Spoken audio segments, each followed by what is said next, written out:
Are you ready to learn? Because my super experienced guests are ready to share some really valuable information. Make sure and listen all the way to the end to get help and support. So let's start with the best audio experience. What's up, guys? Welcome to our show. Good people, welcome. By the way, I don't want to discriminate bad people. Welcome to our show as well. Anyone who want to learn more about C-level and how it's important for any company, business to manage, to hire, and to make things happen. Welcome, because today we are going to discuss this topic with Jeanne Hopkins. How are you? I'm good, thanks. I can't believe you dug up those old pictures. It's like, holy mollies. Thanks. Yeah. I think. Yeah. Okay. No, my team is responsible for that. I usually tell them, please create some promo. And I don't know where they find all these pictures, but they don't know. search online. And some of those are pretty old, which is pretty funny.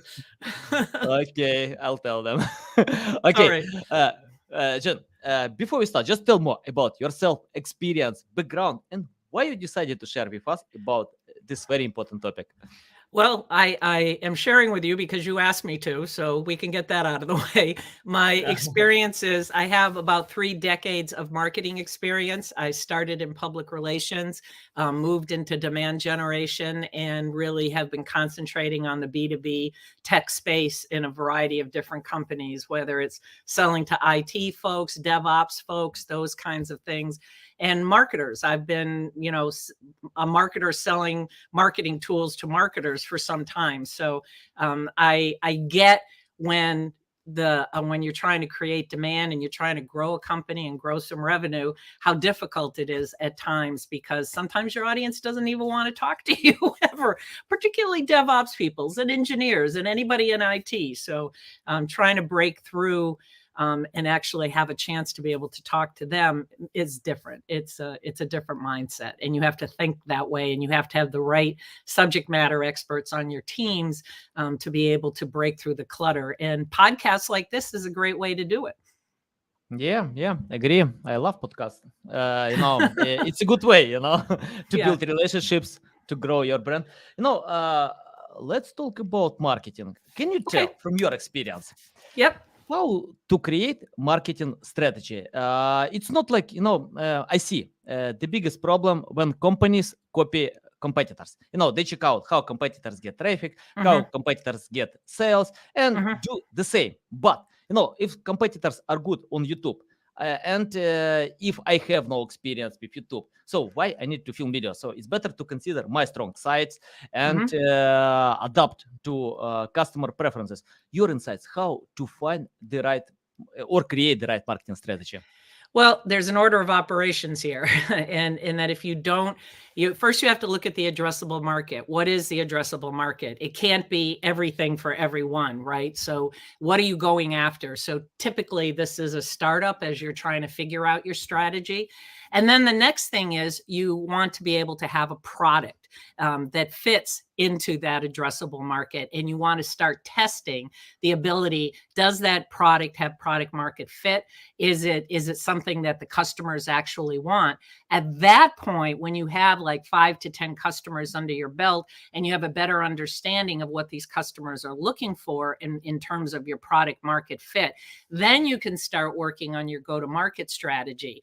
What happens in a lot of organizations is somebody comes up with a great idea for a product, but nobody wants it, right? It's a great idea, but nobody wants to pay money for it, or nobody even wants to download it, okay? So you have to look first at what's the addressable market out there to see if there's even a product that makes sense. And then once you have the product, test it, either freebies or very low cost, entry level kind of costs for people to be able to test it, provide the necessary feedback, at which point you have marketing be able to have the go-to-market plan, which as part of that, and here's the last order of operations, is how are you going to sell it? And what I see a lot of organizations doing is they say, hey, this is a great idea. Let's hire a whole bunch of BDRs or a whole bunch of whatevers and let them start pounding the phones. But if you don't have a message and you don't have the right product, it's just a waste of money. And so there is an order of operations that you have to consider when you're going to market. And a lot of organizations say, here's our strategy. We're going to go after this market and we're going to raise money for this. And that's all well and good when money costs nothing and you can blow through hundreds of millions of dollars. But when money is expensive, you want to make sure that every dollar works for you. And, you know, you want $1 in and you want $1 out at least, and hopefully more than $1. You don't want to be sinking money into it and to the point where you're out of business because before you even started. So those are so thinking about strategy, that's about 3 steps in. Yeah, got it. Valuable. I agree. Okay, you know, I found on your LinkedIn that you worked in HubSpot, and my audience knows this company. It's a well-known company. And can you tell why HubSpot content is so good that pushes me forward to consume this content, to read blog, to sign to newsletter? Because you know, I have no time to consume a lot of content, but I usually choose the best content. Can you tell what is the main difference between HubSpot and other content? Well, it goes back to the beginning. I mean, Dharmesh Shah and Brian Halligan founded the company in 2006. And before they ever even had a business or even a product, Dharmesh wrote a blog post, and you can go back and you can find it. He wrote it 6 months before they were both at MIT at Sloan, and they were looking for a business idea. And he started writing blog posts. Now, Dharmesh Shah, you can follow him on startups. That's something you can follow him on LinkedIn. He's an extremely quiet, private person. And because he's extremely thoughtful in everything that he writes and everything that he says. So that became the genesis for content. And then Mark Roberge joined the company in charge of sales, and Mike Volpe joined the company in charge of inbound marketing. And the idea was to kind of flip marketing on its head and to become, instead of pushing out all these messages, was to get people to come and learn more. And when I was there, we had fantastic content creators, very interesting. Rebecca Corliss, she could sing. She did all these great videos if you go back in the day. And think about it, in 2009, Mike Volpe and Karen Rubin had HubSpot TV every Friday afternoon at 4:00. Nobody was doing anything like that. But what they talked about was marketing for marketers. And for many marketers, as the shift started to happen, where you had a lot of print, a lot of television, and then things were moving into this digital realm, marketers were concerned. They didn't know what they needed to do. But by paying attention to HubSpot, now 10 years ago, I remember doing a series of webinars with Facebook 10 years ago, and they didn't have any marketers. So we did 4 back-to-back webinars, one right after another on a Friday afternoon in the month of May. And we had 25,000 people register to learn how to build a company page, to learn how to do Facebook ads, to learn how to do these things. What HubSpot was really good at was bringing the content to the marketers and not charging for it, making it part of the process. Because even if you look at the overall community of HubSpot, it's mostly made up of community. Not everybody's a HubSpot customer. Not everybody's a good fit for HubSpot, but it became a thing. And it that if something's new and different, it's going to pop up. I have to laugh because last year, I don't know if you remember Coinbase, they at the Super Bowl ad, they spent $6 million on a bouncing QR code. And I, at that 10 years ago, I had written a book on mobile marketing that you talked about QR codes. And I had a blog post in the HubSpot blog.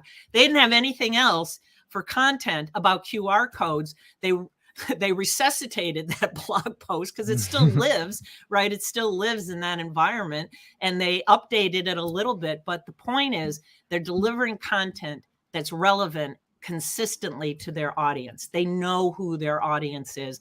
They know how to talk to their audience, and they embrace that audience with the right kind of content to help marketers become better. Nice. Love it. Love it. Awesome. I found that you discovered new channels, and I think it's a good idea. For example, Gary Vaynerchuk often shares that he started email marketing when nobody did it.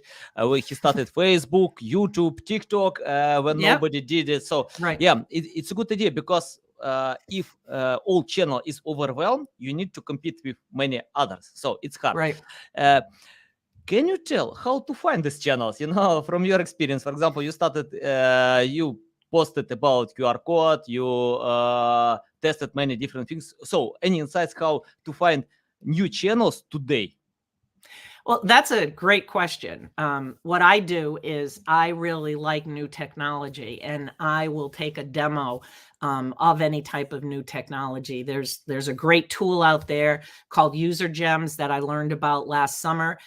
They're fantastic because they have the ability to chase a person. So I left one company, joined another company, but I was a customer of User Gems or a customer of another bit of software.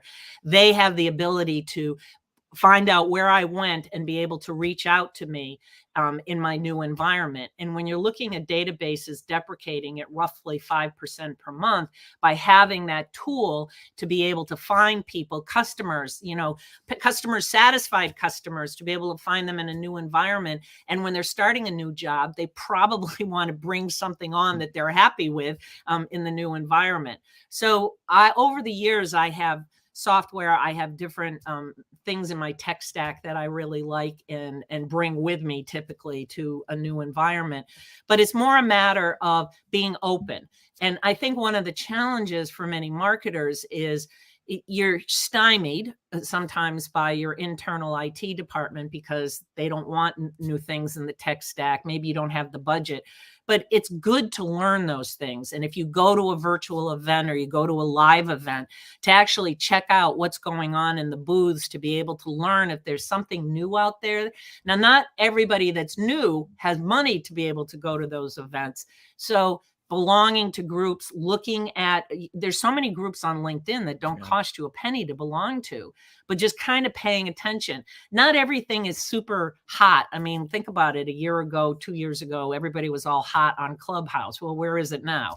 And now the latest thing is Chat GPT, but everybody's like, it's always down or at capacity right now, but it's like, do you really understand what that's supposed to be doing? And with this whole AI commentary, if you're not any good at creating content, don't expect Chat GPT to do it for you.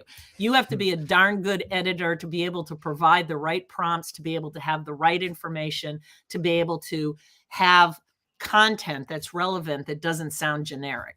And I think that one of the things that HubSpot was great at, they were very good at being able to put data together in their blog posts and in their ebooks to be able to provide content that had relevance to you as an individual. And it wasn't just speaking in generic marketing speak, which doesn't mean anything to anybody. And I guarantee you, I know I have been guilty of generic speak, but I try when I do posts on LinkedIn to let a bit of my personality come through, good, bad, or indifferent. But, just something that we have to have a little bit of personality, because you never know when somebody's going to be. Early on at HubSpot, I had a partner relationship with Michael Stelzner, who runs social media marketing world. And he was just starting out, and he was just starting his newsletter publication. He was just starting his events. And as a result of that audience, social media, now mind you, this is 12 years ago. And it's hard to imagine somebody starting a social media newsletter or event or anything now. But back then, it was interesting, and he developed a really good, strong business out of it. But by working with him, I was able to buy leads for the sales organization at HubSpot at a very reasonable price. Good for him. because he was able to maintain a staff and maintain money. Good for me, because these are people that were interested in Pinterest, in Facebook, in Twitter. And so what HubSpot's overall platform was able to take those inputs and be able to help the marketer be able to deliver the results via the HubSpot portal. So, you know, you just got to keep looking for the wins. Yeah.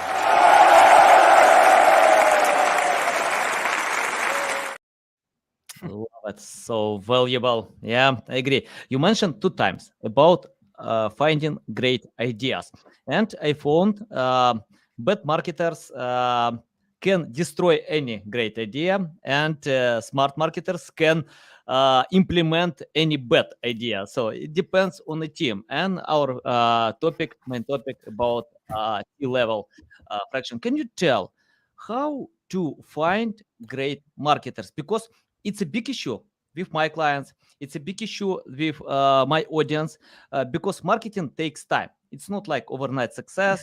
Yeah. 3 months, So analyze. Yeah, true. it takes so long Yeah. time. But how to companies that are busy to develop, innovate their products, they need to cooperate with great marketers who can help them and lead in the right direction. Because if you waste like a few months, that's okay. But if you waste years, you know, it's not good. Any insights about finding right marketers? Okay. That's a very big question. Yeah.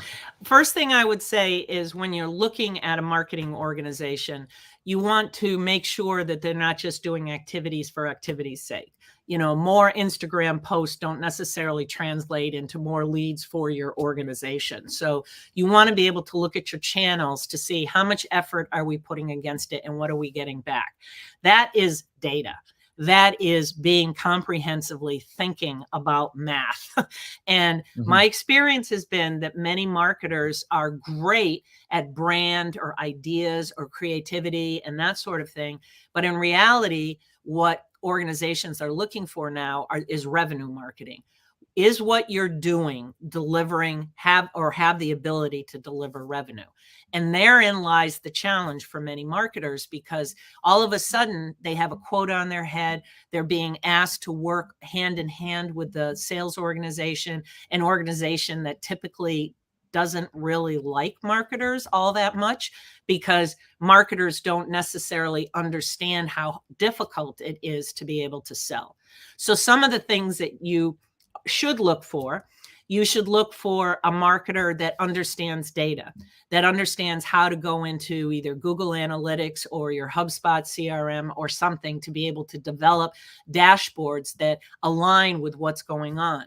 You also want marketers that don't have a hate relationship with sales.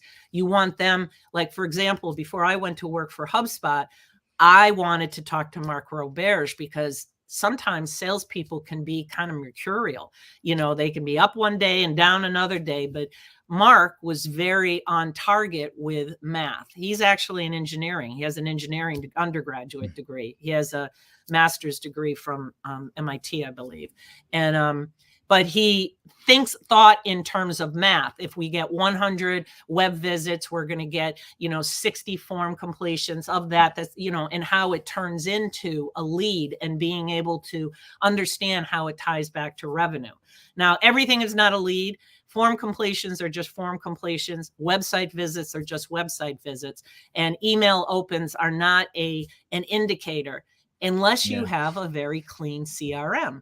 And if you have not cleaned up your CRM by using a tool like Zero Bounce, because again, getting back to the deprecation of your database, you could be sending emails to people that are no longer there, no longer care. It's just going out into the ether. And your data, your denominator is so much larger in terms of the percentage of emails that are opened or clicked through, and so you've messed up your metrics right out of the gate. And I think that this is just, to me, it's just common sense. But if you haven't gone through it and you don't understand the pain of it, it can be a difficult hurdle to overcome within your organization. It's hard to be the only marketer in an organization. But what ends up happening for that only marketer is they try to wear 50 different hats. They've got the cowboy hat, they got the fireman's hat, they got the police person's hat, the male hat, all these different hats that they're trying to be subject to everybody, but they don't have a plan.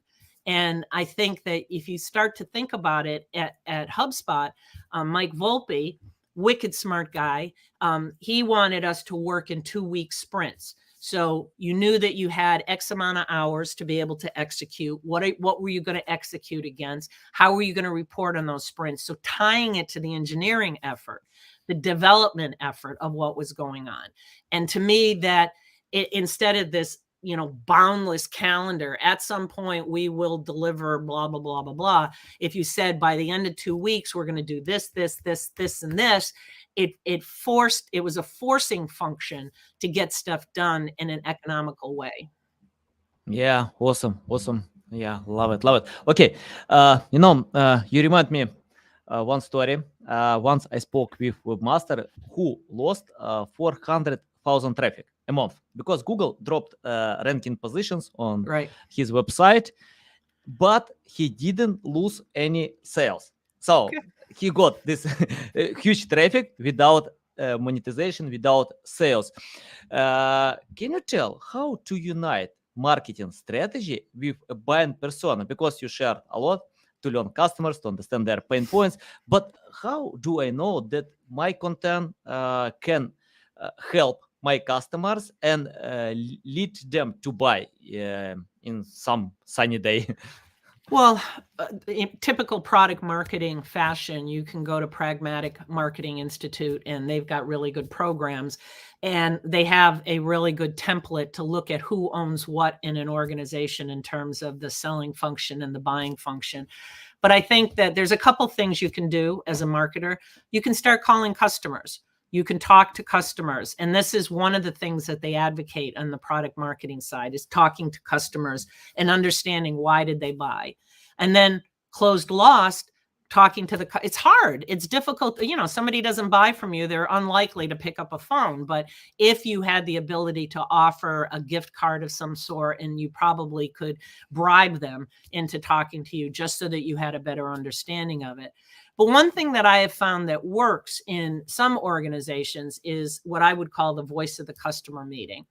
And I'd make it a monthly meeting where you talk about the 3 reasons you win and the 3 reasons you lose.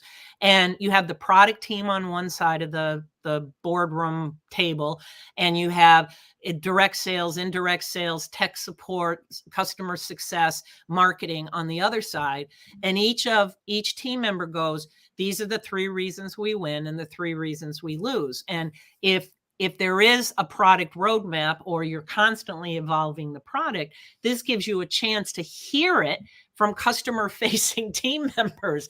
And unlike what ends up usually happening with poor product people, and I'm using, not that they're poor, but I mean, they're like under pressure, is salespeople do not understand sending 9 million Slack messages or emails about the color of the button needs to change because they've got a $10,000, $100,000, a $1 million deal.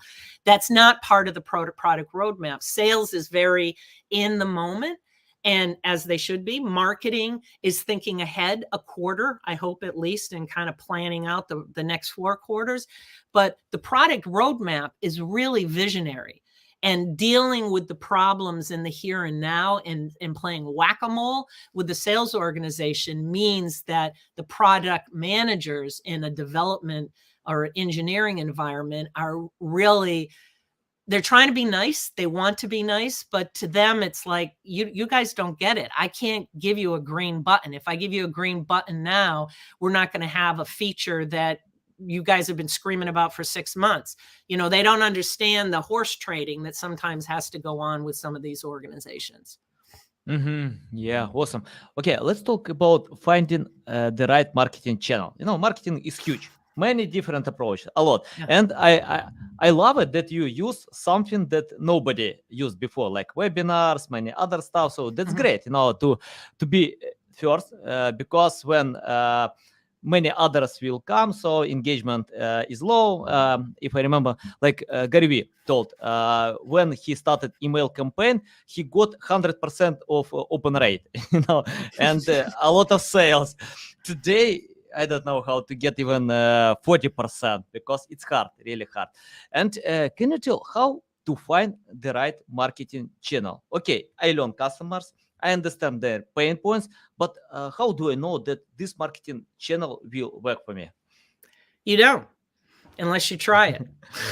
So it's an experiment, but you can't really go all in on something. Like, you can't make a decision that we're going to sell on Instagram and that's going to be 100% of our effort.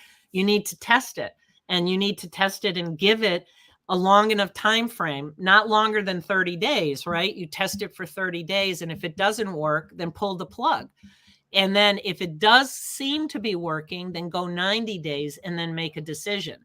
What sometimes happens is that organizations make this decision, we're going to go all in on this, whatever this is. And you go all in on it, and then it's a bust, it's a bomb, and people are afraid or nervous to back out of it. Like, I was wrong. Most people are unwilling to say, I was wrong. This was not a good idea, and fall on the sword. And so you don't have to go all in on something. You can test things. And this is one of the challenges with some software organizations, that when you're buying software now, they want 2 years, 3-year commitments, such as Gartner, right? You can't buy Gartner industry expert relationships without doing a 3-year contract. You settle in for a 3-year contract and it's a waste of money for you. That's not a channel that you can test, but there's other channels that you could test. You could test Forrester. You could test some lesser known industry analyst groups and test to see if that has any relevance for you, and if it's something that actually makes sense. I think channels change. First of all, you're always going to have email. You always have to have email, right? You are going to have some social media presence, whatever you pick. If it's LinkedIn first, if it's Instagram first, if it's Twitter, the key is not to spread yourself too thin. But I think that underused tools are video, are underused. Podcast creation has kind of fallen off a cliff a little bit, mostly because it's difficult to do this format. Finding the speakers, being a good host, coming up with something relevant, descripting it so that you have some decent content. It's a challenge to be able to do this. Now, there's hundreds of thousands, if not millions, of podcasts out there. But when does it become relevant? A great guy that I know, Bernie Borges, he has a Midlife Fulfilled a podcast, and it's a year old. He has 55 episodes, I think, under his belt. He does it once a week. He does an Instagram live. He posts it. He just does. It's very methodical. He knows, but to him, it's still in its infancy. So when does it become a thing? And therein lies what happens with marketers is they lose interest, right? It's like, okay, this isn't generating the results that we want. So let's go back to HubSpot and their blog. Great guy, Rick Burns. Rick Burns. He was a former writer for the New York Times, and he actually would write long form content, which he called content that was like, your roast beef content. And then you needed some candy content, some little fun facts and that sort of thing, and developing your content strategy. But I look at John Bonini at DataBox, and he does a great job. And they have 2,500 word blog posts that are filled with data. Absolutely phenomenal. And he has a great team of people that are able to pull together this pillar content. You can use a tool like MarketMuse. MarketMuse has, I've been using them for a number of years, and they actually search the internet. Like, you have a topic and they tell you how you can rank higher for keywords by changing up your content in a way, adding more facts, adding more data, adding more quotes, adding more, being able to make it so it's more relevant, so the content actually gets indexed by the Google machine. You know, this is as you said, you have to keep thinking. It's not a one and done. And that's one of the things that HubSpot does, is they're constantly revamping content. They keep going back to the top pieces of content. Pam Vaughn, who is one of their heads of content there, she's always looking at what can we redo, what can we add value to, so that the content doesn't appear new, it just appears updated, which has more value in the Google algorithm. Nice. You know, you share a lot of valuable insights, so I need to visit an emergency room, you know, to consume all of this information. And, you know, yeah, I agree. I love all your sharing. And I think, you know, yeah, I figure out how to invite great speakers to my podcast. I need to figure out how to become a great host. You know? It takes time. And I was blessed to speak with Jeff Coyle, you know, from Market News. He is co-founder. Yeah, he's a great guy. I love his content, and he even filmed a video for my SEO course, you know, to share how you can get things faster than usual. So yeah, love it.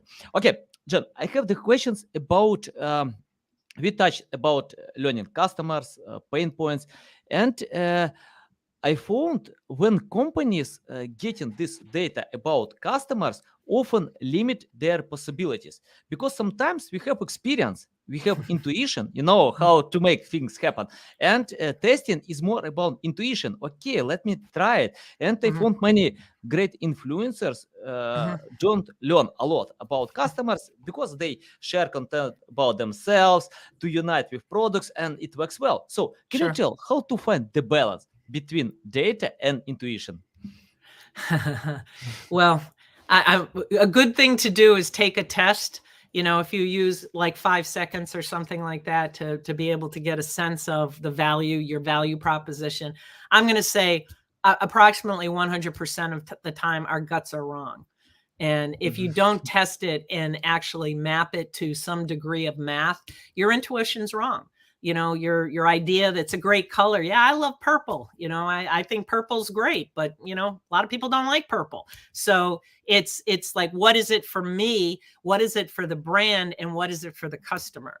And being able to test out those methodologies. So I think one of the challenges is that people that are maybe new to marketing, it seems, I'm a mother of twin 24-year-old daughters. They're both out of college. One's a data scientist. The other one's an engineer. Okay. And they're on their own, right? But they're 24, right? And I've had a lot of 24-year-olds over the years work for me, and they're bright and they're smart and they're thinking about things, yet they don't have the experience, the construct to be able to say, if I do this test, this is how I'm going to execute it. This is, you know, making it time bound, making it financially budget bound, and then being able to report on the results. It's a lot of reasons when I have somebody go to an event, it's like, okay, you're going to go to the event, you're going to come back and you're going to spend an hour or 45 minutes presenting to your peers and anybody else in the company that wants to come, to be able to help teach them what you learned at that particular conference. I'm not just going to send you to a conference and, you know, it's a boondoggle. I want you to be able to learn something and then train the trainer, train somebody else.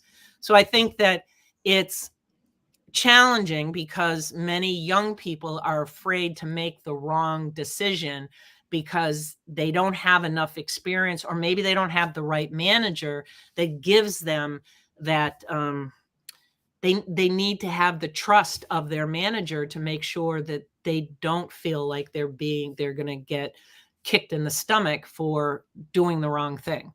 And what is the wrong thing? You know, it's not just a permission thing. It's a matter of building up enough experience to be able to yourself to be able to say, I'm going to try this, have this conversation and try it. And I'll tell you, I learned so much from, I remember this when I at Lola.com a few years ago. I remember this crazy young woman. She was so teeny tiny little person. And she said something to me like, Jeanne, you're the OG marketer. And I'm like, all I could think of was OG. I'm like, old gal, old girl. And I'm like, what does that mean exactly? And she said, the original. And I'm like, okay. So, to be around people that are using things, and I think there was a recent story, maybe in the Atlantic or the New York Times, about how these younger folks don't like the jargon that we're so used to. I'm circling back, I want to close the loop, all this business jargon that is just floats around for us. And they're looking at it going, I have no idea what you're saying. It's like you're speaking Martian to me.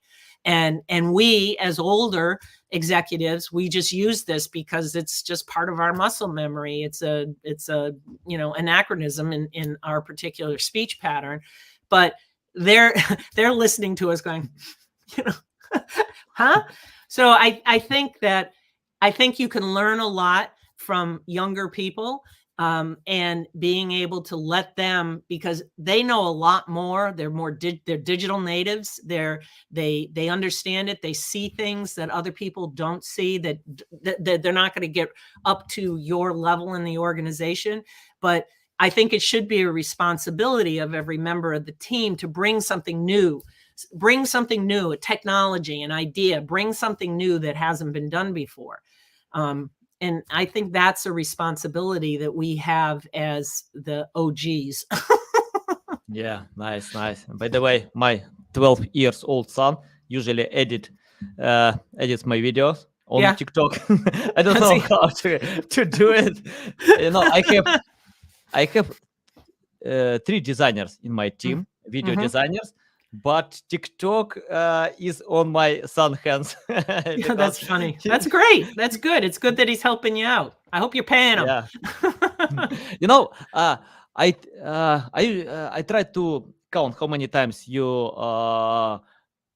shared about wrong decisions. I lost my track after 5 or 6 times. But let's talk more about that, because in my life I made a lot of mistakes. So many mistakes. I keep doing them. I think I remember when Elon Musk told about mistakes. If you don't make mistakes, you're not innovative enough. So we need to do mistakes.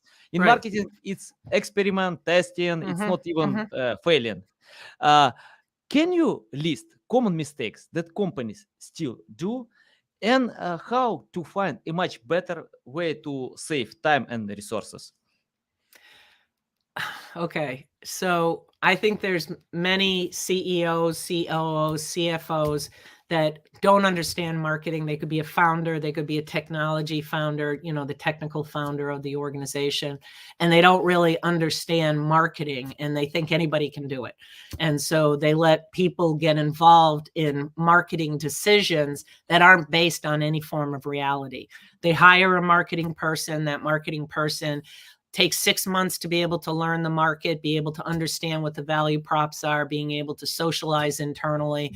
They get it like another 6 months maybe, and then they're going into a new fiscal year, and then you end up sitting down with the CFO who wants to cut your budget by 40%, but it still achieve the same high targets that you have.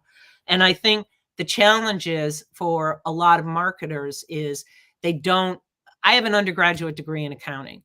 Now, that sounds pretty silly, but I'll tell you, it has saved my butt many, many times, because I can have a conversation with the CFO or the controller of a company to talk about prepays and expenses. And I'm super rigid about making sure that all the expenses come in, that everything has been charged or accrued in the right month or the right fiscal year, all that kind of stuff. And I have had almost no one in all of my teams over 30 years remotely interested in dealing with budget. So I think that the thing that you want to be able to understand is having a very strong strong relationship with your financial leader in your organization. Because if you show that you're treating the company's dollars like they're coming out of your pocket, you build credibility in an area that is very important. The CEO, however, is usually full of got glittery object syndrome, or they're idea puppies. Like, I know I've got a great idea. I want to do this. I want to do that. And it's hard as a marketer not to shift your entire responsibility to be able to deal with that particular idea. And so you have to get buy-in that this is what we're doing this quarter. This is what we're doing this month. Great idea, but let's put it on the backlog. Until you have a system, and unfortunately, marketers in many areas, many companies, they're totally reactive.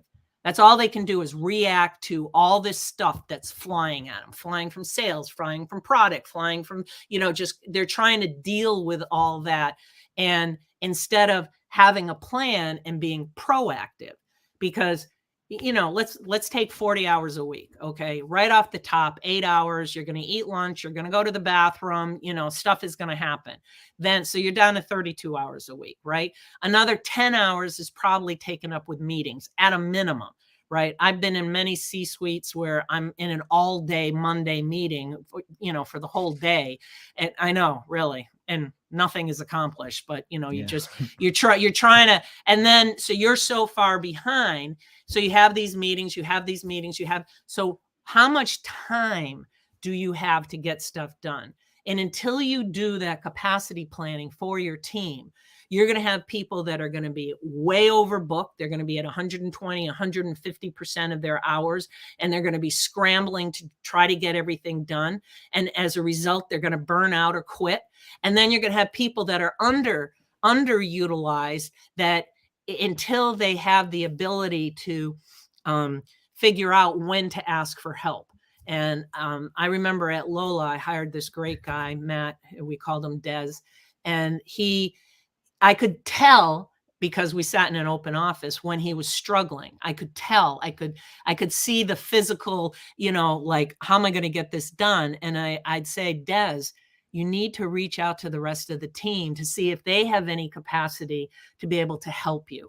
And this is teaching the team that they're an organism, that they have to work together to be able to figure out how to make things happen.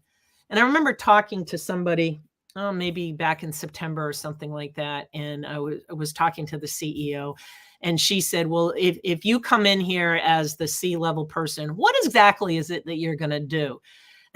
Like, well, first of all, I'm going to be responsible for the budget, the P&L, all that kind of stuff. And the second thing is, I'm going to help make it easier for you to get things done. You told me you need more people. You don't have budget responsibility. You haven't been able to justify the need for additional people. My responsibility would be able to hold this, what I call a golf umbrella, over your head and keep you from having to deal with the crap, the board, the C-level, the team. You can execute on those things that you do really well. Well, I want to be a vice president. And I'm like, in order to be a vice president, you really have to be able to have these conversations that are not. She was a very unhappy person. And I thought to myself, whatever happens, if they elevate her, she had burned so many bridges internally. I was very worried for her, because she hadn't figured out how to socialize ideas, how to get other people to advocate for what she's looking for. And I think this is a challenge in many organizations, because the marketer, whoever the chief marketer that's coming in, is usually the new person in town, right? And they don't have the 5 years of experience with the sales team. They don't have 10 years of working in the finance department. They don't have 7 years of working on the dev team. The marketing person is like a revolving door. And until you figure out how to justify the value that you're bringing to the organization and be able to get other people to buy into it, you're going to remain the weakest link in the chain. And that's the hardest part, I think, for people. Nice. Awesome. Yeah, love it. Brilliant. Jeanne, I have the final question. The final question. Yeah. Is it worth $1 million? I don't know, for someone, for someone, I have in my network students who are looking for ways to learn something new, to go ahead. Many of them are looking for ways to learn marketing. Mhm. Let's imagine you started from scratch without any experience, knowledge, skills, completely from scratch. What will you do today to learn more about marketing?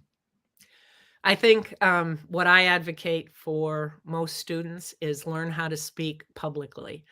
Learn Mhm. how to do podcasts like this or webinars, learn how to share content, figure out how you can have a conversation without saying, yeah, you like, being able to have a presentation style that earns respect for you in an organization. Now you can join something like Toastmasters, you can figure out how to be able to speak, but I think a lot of students especially struggle with that. And if they can get over that hurdle and figure out a way you can learn. Look at us. We're sitting here and we're learning from each other. So if they started their own interview program by talking to marketers just for 10 or 15 minutes, they're going to get all these little snippets of ideas.